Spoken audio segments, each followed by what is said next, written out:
যখন সূর্য আস্তে আস্তে দিগন্তে হেলে পড়ে, ঠিক তখনই আমাদের চারান বিলের ক্যানভাসে আঁকা হয় প্রকৃতির সবচেয়ে সুন্দর গল্প।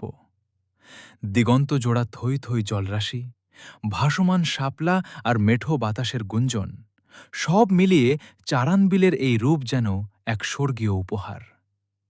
শান্ত জলে ভেসে চলা নৌকার ওপর বসে যখন গোধূলির সোনালি আলো এসে গায়ে লাগে, তখন হৃদয়ের গহীনে এক অদ্ভুত প্রশান্তি ছড়িয়ে পড়ে। গ্রাম বাংলার এই শান্ত অপরাহ্ন আর সন্ধ্যার আবছা আলো সত্যিই মন ছুঁয়ে যায়।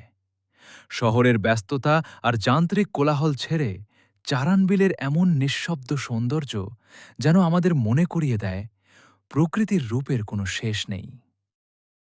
অস্তগামী এই সূর্য আর চারান বিলের শান্ত জল আমাদের শেখে খায়, দিনের শেষে একটুখানি থেমে প্রকৃতির ভালোবাসায় নিজেকে বিলিয়ে দেওয়ার মাঝেই লুকিয়ে আছে সত্যিকারের সুখ।